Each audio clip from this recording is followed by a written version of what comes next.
a survey here. I said, there's enough of you in here to know who I am. Yeah. And if you're really good, you know, country people, you got grandbabies in here that know who I am. When we first started the show, we would go out and, you know, do concerts and stuff, and I would have young men come to the table and say, my grandma or my grandpa makes me watch you on the air. Now, I really couldn't say what I was thinking because when I first started Hee Haw, I was a hippie kid. Okay, they had no idea who they got hold of. They didn't. Somebody there didn't. But now, after all these years, I have these little tiny kids coming up like this, saying, I saw you on Hee Haw. And behind that baby is standing that daddy that used to be that little boy that said, my grandpa made me watch it. So I want to say thank you to all the grandpas in the house, all the daddies in the house, and all the little kids that are watching us still. I've changed a bit. I've lost, at one point I lost almost 200 pounds. I've found about 30 of it. I'm not looking for any more. I'm not, and I had black hair with long pigtails, okay? And, you know, you get a certain age, and I said, you know, listen, guys, old fat women with wrought iron black hair don't last very long. So I said, I'm going to change my hair color. And they said, what are you going to do? I said, I'm going to go red. They said, oh, no, you're not. I said, oh, yeah, I am. So they said, go do it and then come back. So I did, and first thing they did was throw me in the studio and sit me up in front of the camera. Of course, the red hair just went.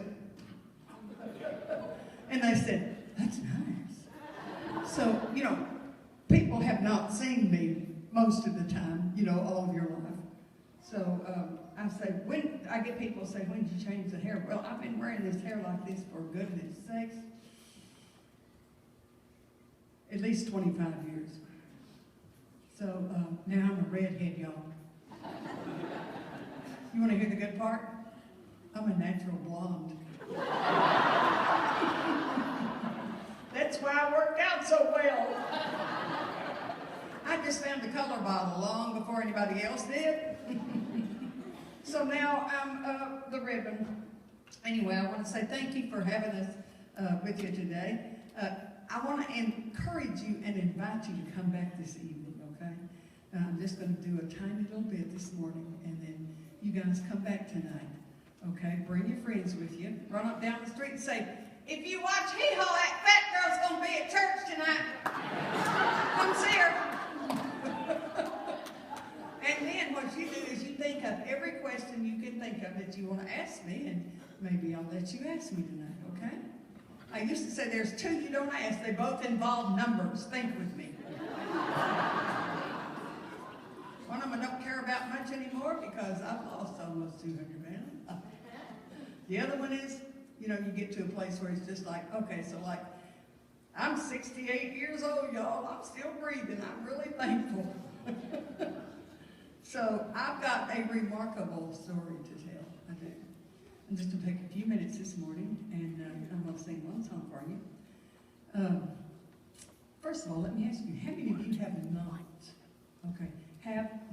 heard my story? Yippee! Y'all, I can talk better than I can sing. This could be a problem. I have a remarkable story, I do. And it's taken me many years to really come to the place that I realize that the reason that I have this story is to do what I'm doing right here this minute. And that is standing up before a group of people to get the privilege and the honor to tell you that God is alive. That his son Jesus moves between us every day. He does. I was born in a home for unwed mothers. And shortly after that, dumped into an orphan's home, and that's where I spent my entire childhood, was in an orphan's home. I'll tell you a whole lot more about that later this evening. But I did not tell people that for many years because I was embarrassed. It was bad enough that I was a fat kid, but they fat awful too. You know, along with that stigma comes, nobody will love me. And then I also got told all of my life, you're fat, you're ugly, and no one will ever love you. And you look in the mirror long enough, and you believe it. And you don't have to be fat. You can be thin. You can have a big nose or funny toes. Just whatever the enemy will use against you to put your heart to death, he will try it every day. You have to learn that in order to be strong enough to shut his mouth, you've got to get in the Word of God and stay in there. Because that's where the strength comes. That's where the power comes from. Comes from the Word of God, it does. Well, I have sung now for about 42 years or so. The best thing about this is that I've never had a voice lesson. I don't read music. And I don't rehearse unless somebody makes me. So what you hear coming out of me came from my Father. Yeah. And I realize he's given me an awesome gift. I am so grateful to get to do what I do, y'all. I am. I had a questionnaire one time on something that said, what is your dream job? You know what I wrote down? Singer.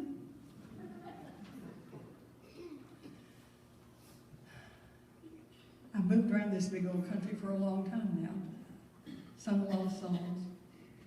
Most of the time, wherever I go, there's one song that everybody wants to hear me sing. A song called Amazing Grace. And I can remember as a child, we were made to go to church every time they opened the doors. And we always had to sing that one song, Amazing Grace. And I can remember as a kid, y'all, thinking to myself, I wonder what that means. Amazing grace? What is that? You see the grace around me. And a lot of definitions, I guess I could say, that people have given me over the years. But I think I've found the best one there is yet. So I'm going to share it with you this morning. If you're someone who writes stuff down, get your pencil, because this is good. Grace is the empowering presence of God in our lives that enables us to be who he has called us to be so that we can do what he has called us to do right where we are. I have so many people come to the table back there after a concert and say, I'm a nobody. What can I do? I said, you can stand there and smile, honey, and be Grace. I am the Walmart queen. I am. I'm serious. Everybody in my store knows who I am. Hey, Lou, how are you doing? I love to go to Walmart because I love to observe people.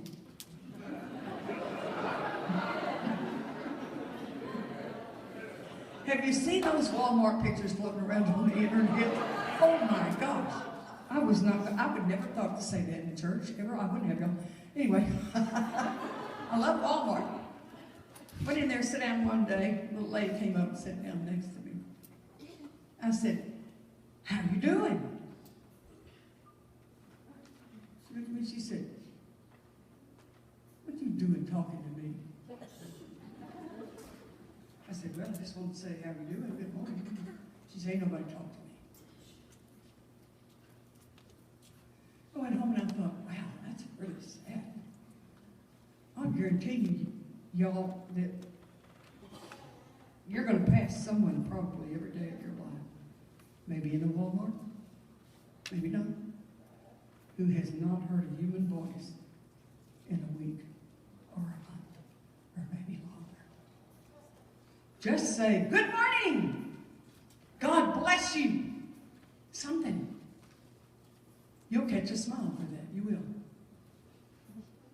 You've made somebody's heart grateful and you've been a big chunk of grace for God's love. So just remember, grace is the empowering presence of God in our lives that enables us to be who He has called us to be, so that we can do what He has called us to do right where we are. Don't have to be a performer. Don't have to be a singer. Don't have to be a pastor. Don't have to be a choir director. Just be a ray of light. That's grace. And to my mind, that's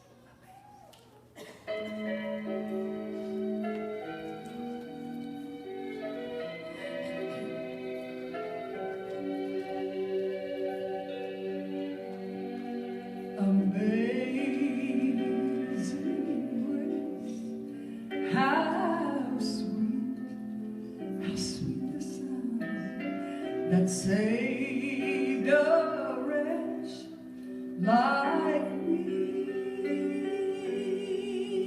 I once was lost, oh, but now I am found. I was so blind, but now I see. And it was grace that taught this old heart to feel. And don't you know it's grace that feels relief? And oh, how precious did that grace appear the hour I first believed. And when we've been there 10,000 years, bright shining as the sun,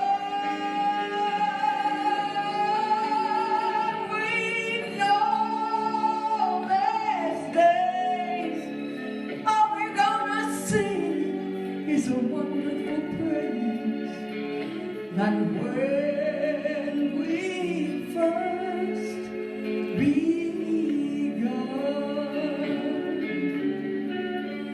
We know last days all we're gonna sing is a wonderful praise, like when